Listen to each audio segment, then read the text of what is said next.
Hi అండి, అందరికీ నమస్తే. Welcome back to my channel Mounamma Manasu entertainments. ఈరోజు నేను చూపించబోతున్న రెసిపీ వచ్చేసి విలేజ్ స్టైల్లో ఎగ్ బిర్యానీ అండి. రండి ప్రాసెస్ ఎలాగో చూసేద్దాం. ముందుగా ఇక్కడ నేను ఎగ్ బిర్యానీ కోసం 3 టమోటాలు, 5 ఆనియన్స్ తీసుకున్నాను. ఆనియన్స్ని మూడింటిని సన్నగా తరిగి తీసుకున్నాను. అండ్ మిగతా 2 వచ్చేసి నార్మల్గా కట్ చేసి పెట్టాను. అదేవిధంగా అల్లం వెల్లుల్లి పేస్ట్, అల్లం వెల్లుల్లి తీసి మిక్సీ పట్టేసుకున్నాను. ఇప్పుడు ముందుగా ఈ కుక్కర్ కప్పుతో 3 కప్పులు బియ్యాన్ని తీసి 2-3 సార్లు బాగా కడుక్కుని ఉడికించేసుకుంటున్నాను. నెక్స్ట్ ఇప్పుడు టమోటాస్ని ఈ విధంగా మిక్సీ పట్టేసి పక్కన ఉంచుకున్నాను. అండ్ అల్లం వెల్లుల్లి పేస్ట్ కూడా మిక్సీ పట్టి పక్కన పెట్టేసుకుంటున్నాను.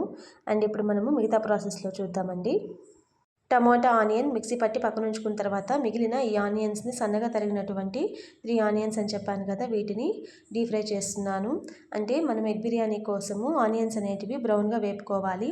సో అందుకోసం నేను ఇక్కడ 4 టేబుల్ స్పూన్ల ఆయిల్ తీసుకుంటున్నాను. నేను చూపించే స్పూన్తో 4-5 స్పూన్ల ఆయిల్ అయితే సరిపోతుంది. సో ఈ విధంగా 4-5 స్పూన్ల ఆయిల్ వేసుకుని బాగా వేడవనివ్వాలి. సో ఇలా వేడైన తర్వాత ఆయిల్ అనేది ఇందులోకి ఇప్పుడు మనము కట్ చేసి పెట్టుకున్న ఆనియన్స్ అయితే వేసి ఒకసారి వేపుతాము.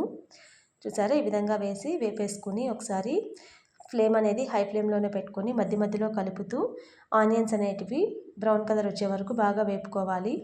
సో ఈ విధంగా అయితే వేపుకుంటే సరిపోతుందండి. ఆనియన్స్ అనేటివి ఇలా కలర్ మారిన తర్వాత తీసి పక్కన ఉంచేసుకుంటున్నాను.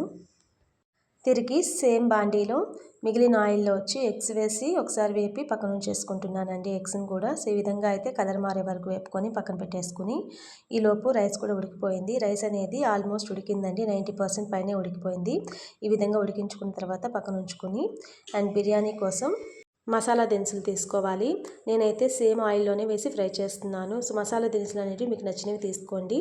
చెక్క, మొగ్గ, అలాగే యాలక్కాయలు, ఇంకా ఏదైనా సరే మీకు కావాల్సినవన్నీ తీసుకోవచ్చు. అనాస పువ్వు, మీకు ఏవి నచ్చితే అవి తీసుకుని ఒకసారి ఫ్రై చేసుకొని ఆ తర్వాత ఇందులోకి టమాటా ప్యూరీ వేసేసి ఇలా కలుపుకొని మూత పెట్టేసి ఒక 2 మినిట్స్ ఉడకనిచ్చి ఇందులోనే అల్లం వెల్లుల్లి పేస్ట్ కూడా వేసి కలుపుకొని ఆయిల్ పైకి తేలే వరకు బాగా ఉడకనివ్వాలి.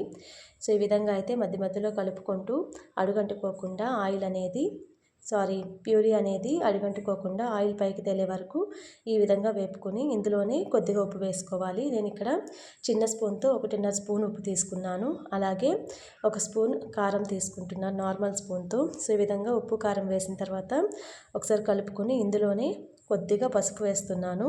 మీకు పసుపు కావాలంటే వేసుకోండి, ఆప్షనల్.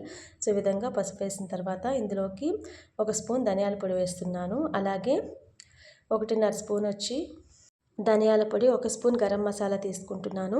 సో ధనియాల పొడి, గరం మసాలా మొత్తం ఒకసారి మిక్స్ చేసుకొని మూత పెట్టేసుకొని బాగా వేగనివ్వాలి. ఈ విధంగా వేగిన తర్వాత ఇందులోకి 1 దెబ్బ నిమ్మరసం పిండుకొని ఒకసారి మిక్స్ చేసుకుని తిరిగి ఎగ్స్ని వేసి ఒకసారి మిక్స్ చేసుకోవాలి. మనం ఉడికించి పెట్టుకున్న ఎగ్స్ని ఈ విధంగా వేసుకొని ఉడికిన తర్వాత ఇందులోకి మనం ఉడికించినటువంటి అన్నాన్ని వేసి సో ఈ విధంగా పైన కొద్దిగా ఉడికించి పెట్టుకున్నటువంటి బియ్యం గంజి ఉంటాయి కదా, ఆ గంజిని కూడా కొద్దిగా వేసేసి పైన కరివేపాకు వేయాలి. మీకు కరివేపాకు అనేది ఆప్షనల్ అండి, ఇష్టం ఉంటే వేసుకోండి. కరివేపాకును కూడా ఈ విధంగా వేసిన తర్వాత మనం వేపి ఉంచుకున్నటువంటి బ్రౌన్ ఆనియన్స్ని కూడా ఒకసారి ఇలా వేసుకొని అన్నం పైన మొత్తం ఈ విధంగా స్ప్రెడ్ చేసేసుకొని మూత పెట్టేసి 10 నిమిషాలు సిమ్లో ఉంచుకుంటే ఎగ్ బిర్యానీ అయితే రెడీ అవుతుందండి. ఈజీగా విలేజ్ స్టైల్లో టేస్టీగా ఉంటుంది. కలర్ అనేది మనకి షాప్స్లో లాగా లేకపోయినా సరే టేస్ట్ అనేది బాగుంటుందండి. వీడియో నచ్చితే లైక్ చేయండి, షేర్ చేయండి, సబ్స్క్రైబ్ చేయండి. Thank you for watching.